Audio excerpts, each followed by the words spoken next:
Hey, it's BAO, and this is Coffee with BAO, where I chat with awesome people about their cultural backgrounds, their creative process, and how they continue to grow as human beings. I've had a ton of awesome guests on the show, and you can find them all at coffeewithbao.com. That's where you can get in touch too. I'm hanging out with a fellow Asian American musician. He's a professional drummer, audio engineer, and a music educator. He performs with theaters, orchestras, recording studios, obviously, and a few bands, including Hello Noon, Kristen Lin and the Foxgloves, Ryan Casada, and you might have heard him play drums on my track Beautiful Things. His band Hello Noon has been consistently releasing great content over the pandemic. We'll talk about that. Here's my friend and collaborator, Kyle Dombroski. Hey, Val. My brother, thank you for doing this. Thanks for joining me. Thank you for having me here. What, 5 miles away, I think? Yeah, and you'll be even closer soon. It's so funny because we recruited Kyle into the band just before the pandemic hit, so we've never rehearsed in person before. Kyle, you called it like a ghost band or something earlier. How do you feel about that? It's weird. I've never been in a band this long and not played. I actually haven't even met the other member. We're all getting vaccinated and hopefully we'll be in the same room soon. So in the meantime, I appreciate you joining me digitally for this. And I'm excited to just talk to you, learn more about you and share your story. I realized as I was doing research for this that I don't know that much about your personal background. I know you're from Illinois. You went to school around Chicago, and I know that you are from an underrepresented part of an underrepresented group, and that is basically that you are an Asian American adoptee. Can you kind of fill us in on your personal background a little bit? Sure. Yeah. I was adopted as an infant. I have an older sister who's also adopted. She's 3 years older than me. I grew up in Springfield, Illinois, with two amazing, supportive parents. That's awesome. Bernadine and Pete. At least in my eyes, I feel like I grew up like a normal sort of Midwestern family. Played lots of soccer, did music. Started on violin actually, and then switched to drums in high school just because I was really into Linkin Park and watching the just Rob Borden play live was pretty awesome. So I don't know. At some point I asked my mom for drumsticks and I just I got them in a pad and then started watching the videos and playing on the floor, I guess. Oh, just wow. imagining I was playing each. Wait, so a real drum you didn't kit. actually have a drum kit? You were just banging on stuff? Yeah, not when I started. This was even before I actually started lessons. My mom, she was a music teacher. My dad was always supportive of it too. So she just got me sticks, and I guess to see how interested I was in drums. And then after a certain period of time, I started taking lessons. When did it click to you that all right, all this music stuff is cool, but drums is really cool? Oh, probably sophomore, junior year of high school. I started, I entered band playing drums, but then there's something, I don't know, therapeutic about it. And just I was really sort of almost obsessed with it. Even study hall, I wouldn't go to study hall. I set up something with the band director where I could just go into the band room and practice for an hour. Freaking nerd. I know.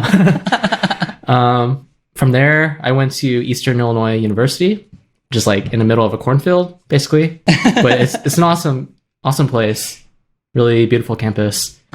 And then that's where I guess I had my first sort of eye-opening percussion experience. That's when I saw full percussion ensemble and just all of the instruments that I hadn't seen before, 5-octave marimbas, lots of timpani, vibraphones. Yeah, so took lessons from Jamie V. Ryan, I think still to this day, like I think he's probably had the biggest influence on me in like my development as a percussionist. Yeah. Definitely like exposed to a lot of different styles of music when I was in that program. I'm like super grateful that he took a chance on me because like I was a music minor, but he still like, you know, gave me the full instruction that like a music major had too. So Yeah. that's really cool. When you were growing up, like as a kid, I'm going to make some assumptions here, so I'm sorry. Like in central Illinois, I assume it wasn't as, now you're in LA, right? And I assume your growing up experience wasn't as like diverse culturally or racially. Were like all your friends white, basically? Yeah. There were, I didn't see many Asian people in my area. Definitely like grade school, like elementary school, middle school, there were maybe 3 Asian kids. Wow. 4 at the time. And like one of those was like my sister.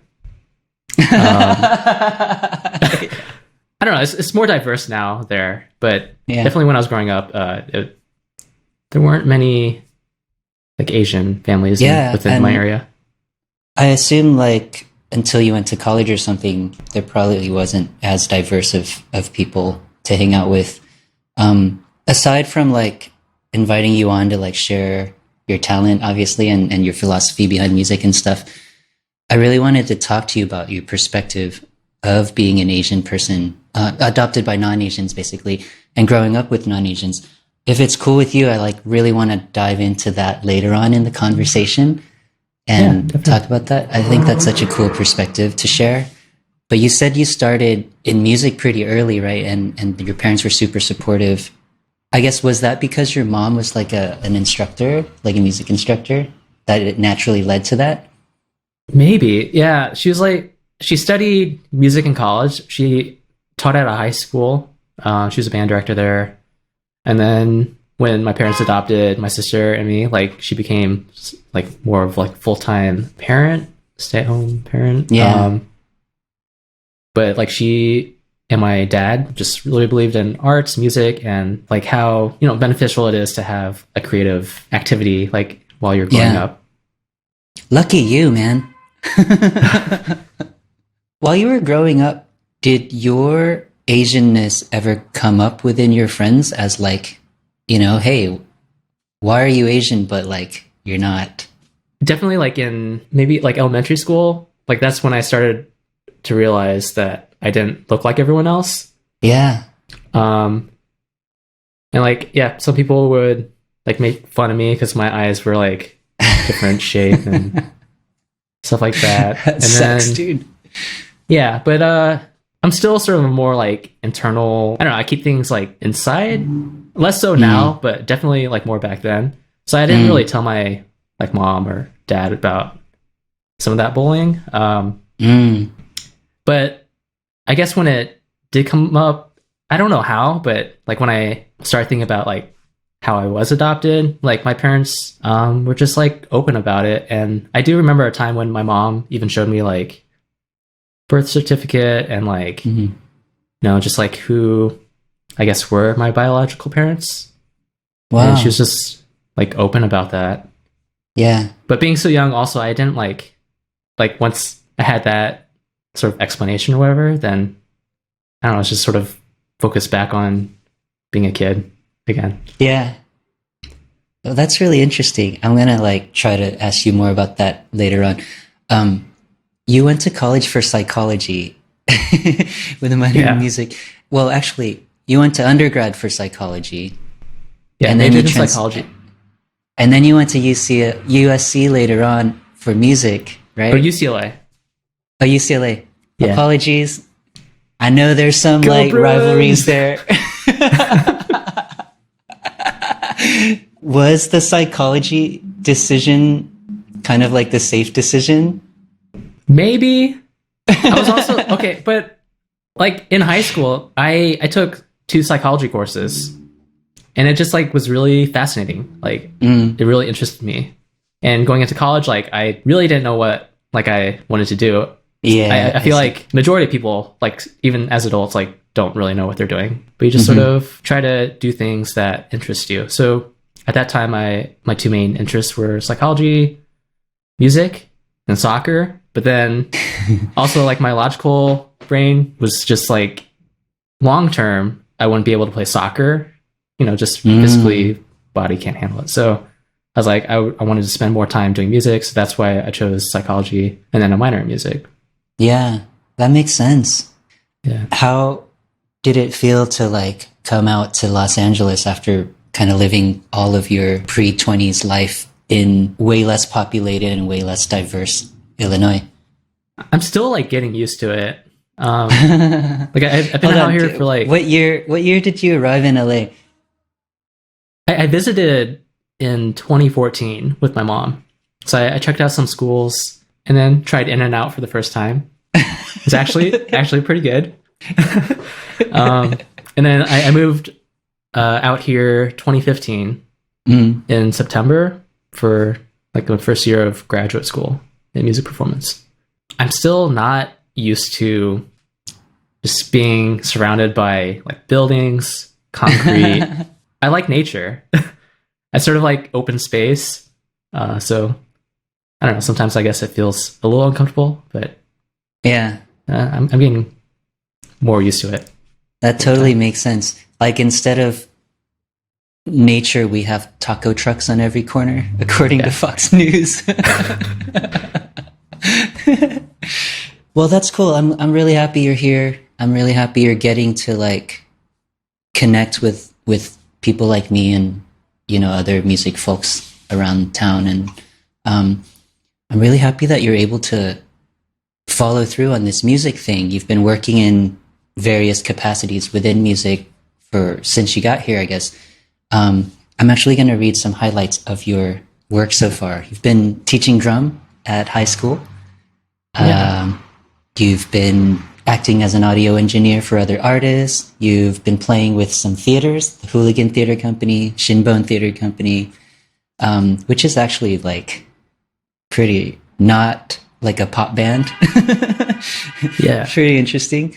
You've played drums on a few music projects for film, including Ferris Transformation and the film Noose. And then you've got, 3 or 4 bands that you're playing with. Hello Noon is your primary band. Kristen Lynn and the Foxgloves, Ryan Casada. And of course, BAO and his beautiful boy band. However, we haven't even been able to play in person. Hello Noon, with Hello Noon, you guys had a chance to like do something for the Special Olympics a couple years ago. Can you talk about that? Yeah, we all met at UCLA, and then just like we all sort of had the same mindset of like wanting to impart like positivity in the world. Like my other friends in the band, like they've volunteered with like Special Olympics before. And actually like when I was an undergrad, I volunteered with the Special Olympics for like one of their local events. So like it was sort of interesting. Like we all came together and we still like had this minded mindset, and then formed Hello Noon. And like this song Run Free that we did, we just like knew like we wanted to like involve like another like an organization like we've had a connection with in the past. So we reached out to Special Olympics and they were super supportive of it. So then we were able to interview some amazing Olympians in this local area, had them in our video, and then performed at their Pier del Sol. So Special Olympians, like they already do like amazing things, but with this experience, I saw like all the other amazing things they're doing, like outside of sports. Kaylee, like she's an actor and just involved with Best Buddies. It's really inspiring, like how they're doing so much, and just inspires you to keep trying to improve yourself and spread more love and positivity too. I love that. I was describing Hello Noon to somebody a couple weeks ago, and I was like, it's like pop music with really good vibes, and I just feel like they're really wholesome people. Oh, thanks. Which is funny because, like, you know, a lot of bands are like, don't call us wholesome. That's offensive. But you guys really were proactive about doing things such as the Special Olympics, which is super inspiring. I think like we're just like being ourselves. I don't know, like chance, luck, like we all like found each other. And Yeah. so it's like, yeah, really amazing thing. We don't have to like try to be anyone else. We can just do what we do. Like we have common goals with the music and how we want it to affect people. Yeah, I love that. You guys have put out like half a dozen singles or something, or 5 singles throughout the pandemic, and like 3 videos or something. You guys are productive. 3 or 4. We're in the process of recording like an album. Yes. Too. So it's like at the start of the pandemic, before we were all like vaccinated, we would still have like weekly meetings, like talk about, you know, what we're doing as a band and still doing as much songwriting as possible. Mm-hmm. And then like once we were able to meet in person, it's been just like full force, like forward, like. Cool. That's awesome, dude. I kind of want to give you the space to plug and shout them out a little bit. And then, okay. I mean, if you want to. Sure. Yeah. People can find us at hellonoon.com. That's our website. You can find links to our music videos. And then we're just all on all the social media platforms, mainly Instagram, Facebook, Twitter. Yeah. So, and TikTok pretty soon. Be on the lookout. Yes. We might start doing that. I'm talking with Kyle Dombroski. He is a professional drummer, audio engineer, and music teacher here in LA. His main band is Hello Noon. It's a orchestral pop band with a really positive message. And like I said earlier, kind of a wholesome vibe that I really admire. And they were founded through kind of a joint interest in like social activism, which is really cool to me. He's also the latest drummer in the BAO, beautiful boy band. Yeah. you can hear him play drums on the track Beautiful Things on my debut album Perpetual Heartbreak. You can find Kyle at KyleDombroski.com. I'm going to spell it for you. KyleDombroski.com. I actually really admire that Hello Noon is a band, right? But the vibe and the sound really gel with your mission of like doing good and being good and spreading good. And when you guys started the band, did you actively like kind of discuss that, or was that something organically that just grew out of your personalities together? Well, Steven, the singer, guitarist, and I met doing a music outreach program at UCLA. And so we actually spent like a year trying to find band members. We like once we found everyone, I don't think we like necessarily mentioned like we want to make our music like spread positivity and joy. We were just trying to be authentic to ourselves and incorporating all of our unique musical backgrounds. The discussing of like, I don't know, I guess more of the mission of the band came later, trying to figure out like, who are we as a band? And the cool thing about that though was like, before we even like were open about this discussion, like we'll have a similar mindset of wanting to have music that imparts like positivity or like creates excitement or joy in someone's life. So at the beginning, we didn't really discuss it, but it was just already there. Yeah. I think that's really cool. Like finally, organically congealing around that whole concept, and it really shines through the music. If I were to just describe it, like that's exactly how it comes through. So good job on your guys' part. Where do you want to take this band next? Like what do you think you guys would be like super stoked to do with the band? Well, I mean, we've always wanted to go on tour. So like right now, so like pandemic, like we can't do that. We haven't had a live show in a while. Yeah. Obviously, we want to perform anywhere we can and to share our music and create like amazing experiences with whoever's listening.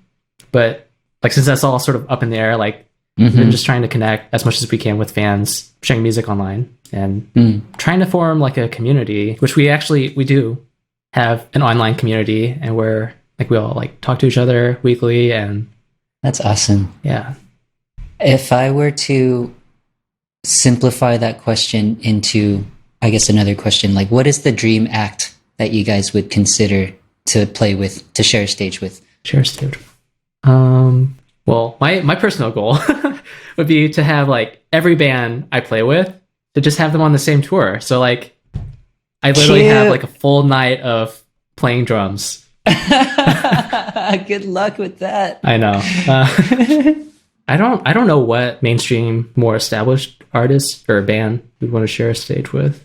Like Arcade Fire is pretty cool. Some of the bands I enjoy listening to actually wouldn't really fit with our style. It's like I do enjoy metal music.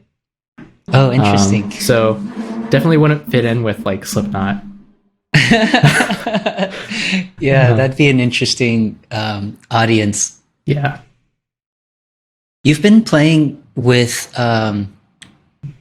music styles that are more electronic based recently, and I read in a different interview with you that, you know, that's not something you're totally used to or have a ton of experience with yet. But how do you feel about whether it limits or it opens up doors for you to express yourself to kind of play in a more rigid, mechanical style? Electronic music sort of does set certain like limitations, but then still within that you can be creative. So like, well, I guess it depends, like whether it's like a dance type electronic or chill vibe electronic music. But like, so the feel or the groove, it's either like more metronomic or a little like loose. But like when it's more like locked into the grid, even though like that aspect of it is like very strict, I think there still is like a lot of room to be creative. And it's fun to like play off of whatever programmed elements too. Yeah. Cause like that's cool. What I would be hearing in my ears, like I would think of it as like them being like another performer on stage and how you're listening to the other band members. Now that we're all on Zoom and stuff and we kind of have to socialize and read our social cues through these little screens, I think that's like a good comparison for non-musicians to think about. Like playing to electronic music, you can't read those personal cues in person, but like you kind of pick up on other elements and turn that into the musical interaction that normally happens on stage or in the same room, right? Yeah. As you develop as a musician, you do develop a sense of like what are like the smaller phrases and what are like bigger phrases within the music. And so like even like program music, when the programmed elements are done really well, they will still have some sort of shape to it. Then when I'm performing with it, it still has a somewhat like natural progression to it. Yeah, that makes sense. That's so cool, man. I think that really shines through in the work that you did on my single, on my track, Beautiful Things, because obviously what I sent to you guys was very like stupid, really basic. It wasn't stupid. Ideas are never stupid, by the way. I mean, it was really basic, right? It was super rudimentary. And I wanted really to leave it to you and Tim to kind of build that rhythm section and see where you swung the vibe of the song. And altogether, it was like super successful in my view. So I'm really happy with that. I think for me, as a mentor and not a proper teacher, when I teach certain like technical skills to some of my mentees, I feel like it's also there's repercussions into their personal character as well. And that's like something that's really fulfilling for me to not only teach, you know, either a music or a business related or a design related thing to somebody, but also realize that it's going to have impact on how they interact with other people, their level of professionalism, their level of experimentation and open-mindedness too. Yeah. So that for me, I think, is where I get my kicks out of being a mentor. Definitely. Yeah. What's the most interesting or most fulfilling part about teaching to you? Because I have a sense that you're going to be continuing to teach for a long time in your career. But yeah, with like teaching percussion, it's a very physical instrument.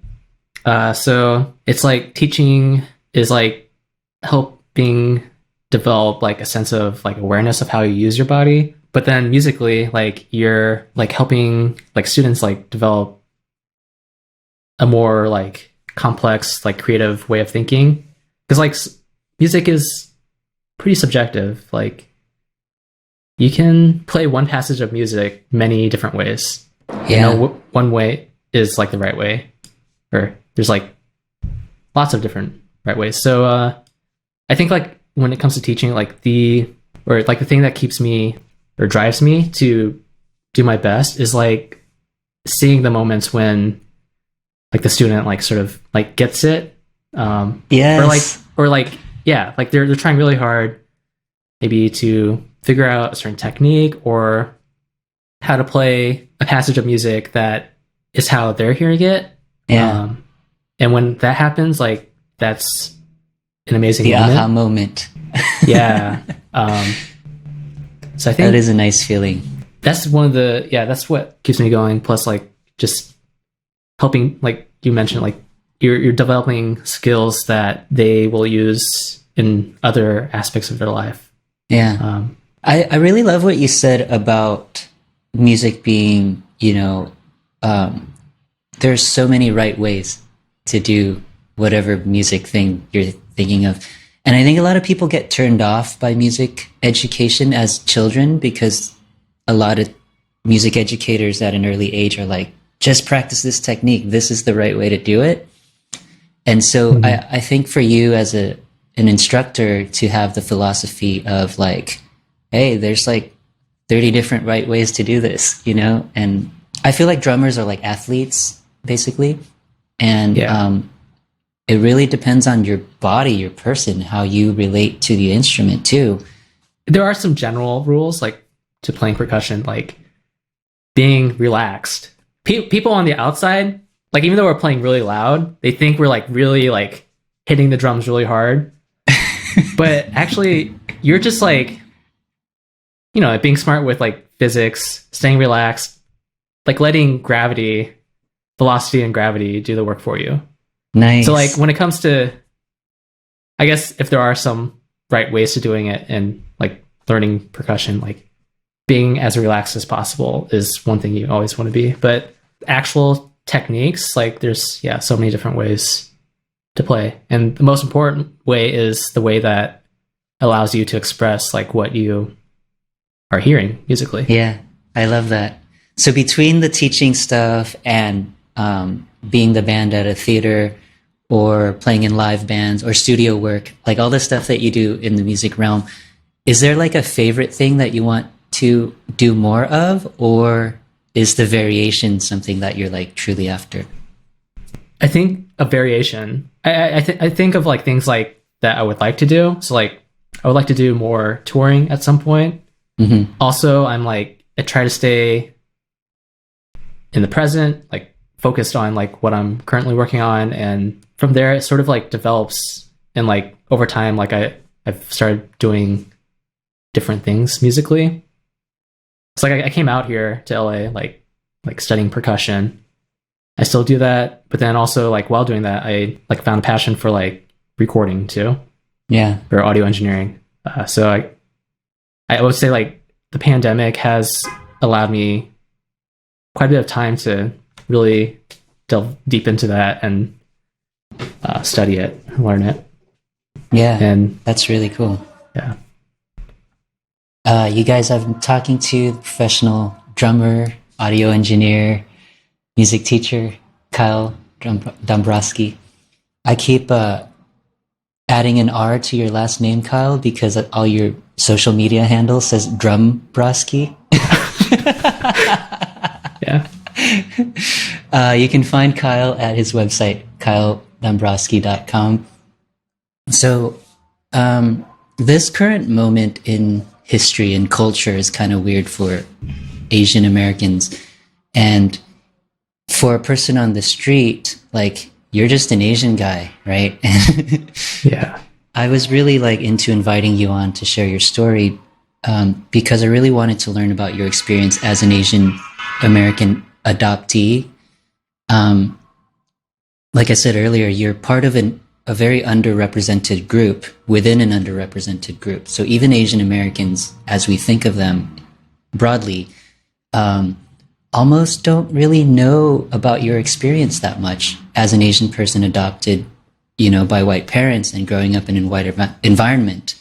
How do you think your experience as a child compares with how you've been seeing things as an adult these days, especially with all this stuff happening? Like, has your view of your identity changed, or has it been challenged recently?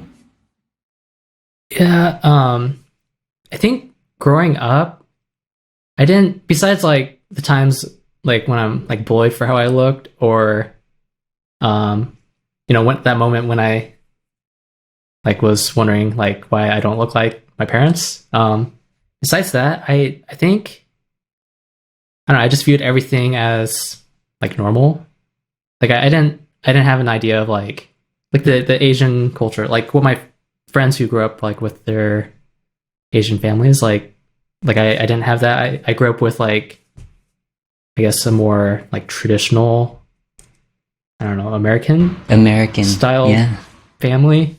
Funny. My parents did like, they didn't want to like take away my like ethnicity or like where I came from. So like, actually my middle name has my first name that I was given when I was born. So like my middle name officially is like Joseph Sung.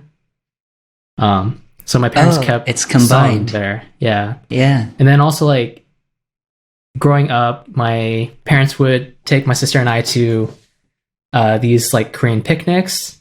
Like there was a local Korean church, and they would take us to the Korean picnics, and I guess like showing like this is an important part of like who I am too, even though I didn't realize it at that time. Looking back, my parents were supportive in that sense. Totally. Being surrounded by so many like Caucasian people, it also gave me a mindset of like it was normal. Shout out to Kyle's parents. You guys seem amazing, super supportive, and really mindful about, having a child that's going to be outside of his element in the environment, and really being mindful of that. So your parents sound awesome. Yeah. So like, like growing up, like being around like a lot of white people, I don't know, I didn't feel like that was weird.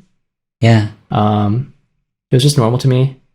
And looking back now, I think by having that environment, in a way, it sort of like sheltered me from the sort of the racism, I guess, of being like not looking like other people coming from a different background. Mm-hmm. But like I never didn't think much about like any of that. I just sort of focused on what I was interested in and kept trying to do the best I could. But then lately, looking Asian and being Asian American has like maybe think differently, more different than when I was growing up. Because like, I have faced some racism like within like last year. Like definitely like when the coronavirus came around, like I don't know, people were just different because like they thought I was the one that brought it over. And then like I have other people telling me to go back where I came from.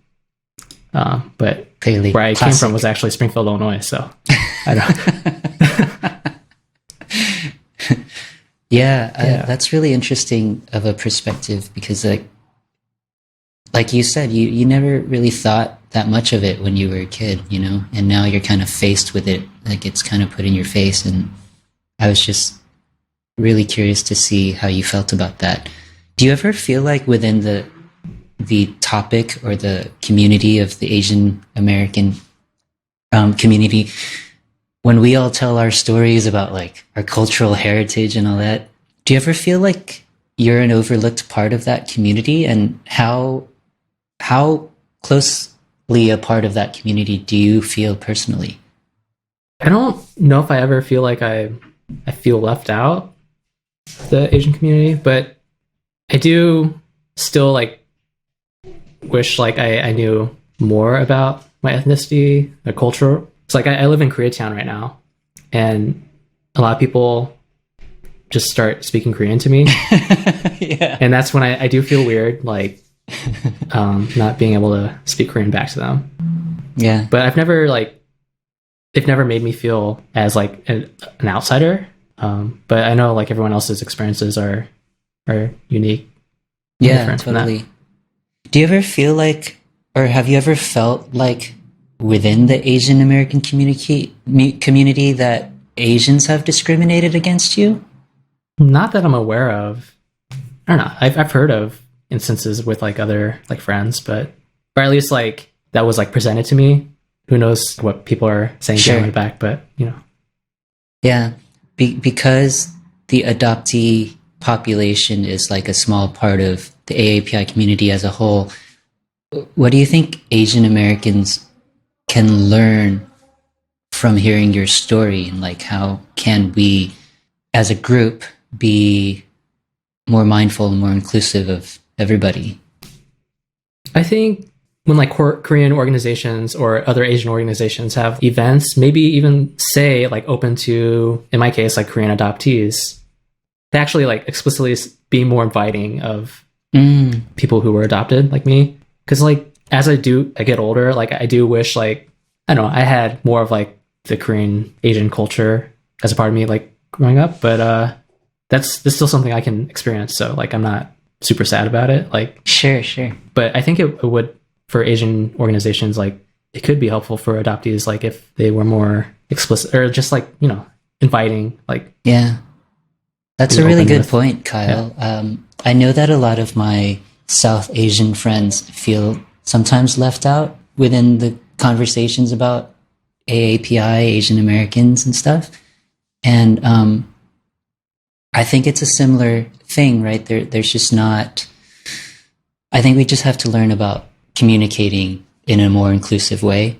And I hope that like more stories like yours are shared so that it becomes more commonplace to proactively include adoptees when we have events, etc.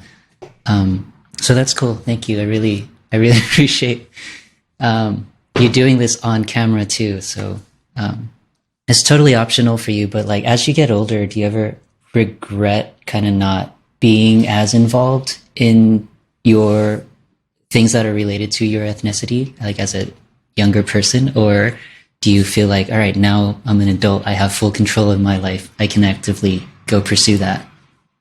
I don't regret not having like growing up with like the Asian culture. But I do like at times like I don't know, it would be nice. And yeah, being an adult now, like I do have more control and I can be proactive. And for me personally, I can start learning Korean, and just like learning more about the history. Yeah, totally. I totally agree. And I think we all have a role in that. Like we all have a responsibility to be inclusive and be inviting, you know, and be proactive about including people who have felt left out traditionally. Besides like music and work and career related stuff, is there anything that you've been working on leveling up on as just a regular person? Probably, yeah, within the last few years, just trying to be more well-rounded in like all aspects of like my daily life. So like in the past, I would just like be in a practice room for hours, like almost all day. And that's definitely not great for your mental well-being. So just trying to incorporate like more hikes, just walking, very LA of doing other activities outside of like music, like helps. For me, bike riding like is another fun thing I like to do, and or striving to be more well-rounded like that. I think I come back to the music with like I'm like reset, like it's a clear. Yeah, I totally get that. Clear perspective. Really, yeah, definitely. You've got to have a life in order to have music. Otherwise, you're just repeating the same things over and over. Life inspires music too. Yeah, I totally get you. Finding that out. A lot of creatives get locked into their routines and their own style and their own personality. And sometimes I'm guilty of this myself. It's like sometimes we struggle to continue growing as artists because we get so locked into our routines. For example, when I launch Logic to create a new song, most of the time I'm using a template, and it kind of locks me into my same approach every time. But for you as a teacher, and obviously like a lifelong learner, you want to continue to expand your musical palette and your life palette as well. Like, do you have any tips or techniques that you've been practicing to continue to expand your creative horizons? Right now, I'm like really focused into like the mixing, it's like processing audio. So we have the internet. There's so many great mix engineers, producers that put free videos, instructional videos online. So like when I have time, like I search on YouTube and just explore like other people's techniques and seeing what they're doing, how that results in like how it affects the sound. By doing that, it's increasing my vocabulary of what's possible out there and how to achieve certain things. And then, yeah, just to keep things fresh. Sometimes like if it comes to like writing a song or starting with a new song idea, like sometimes like, yeah, it's beneficial for me to just pick something and see where that takes me. Because like being a trained musician, doing music for a long time, like you just have natural like instinct to when certain things are played.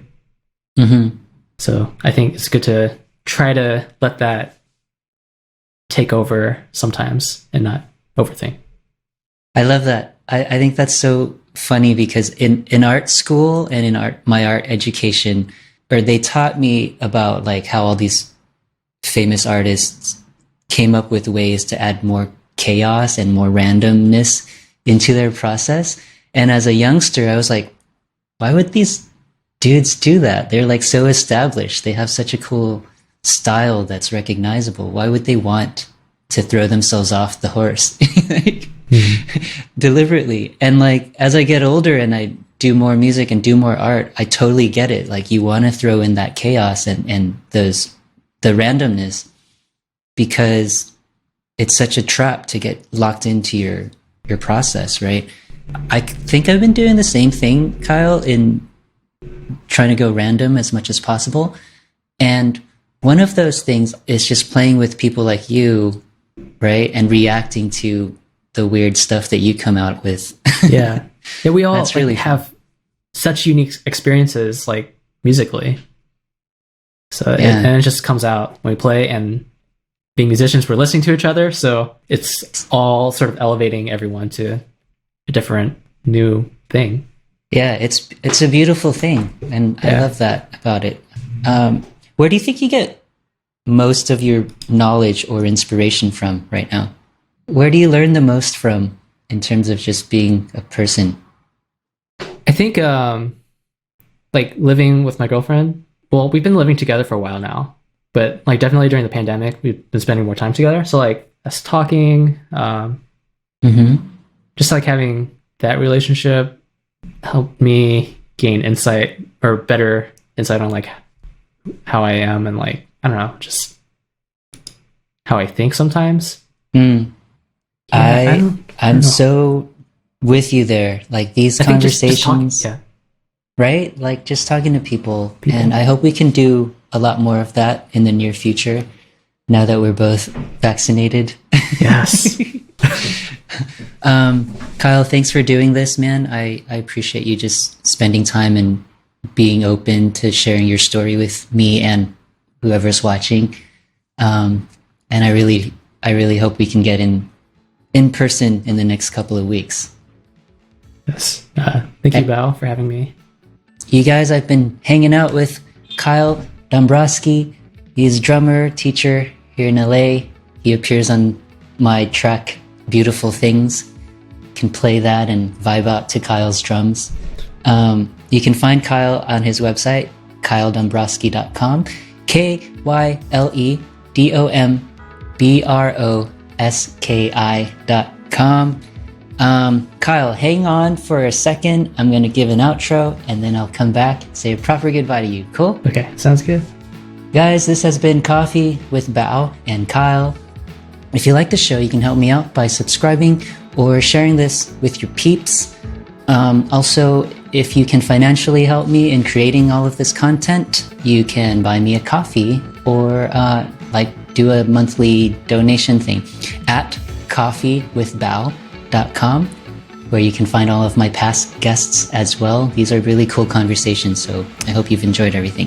Thank you again for having Coffee with Bao. See ya!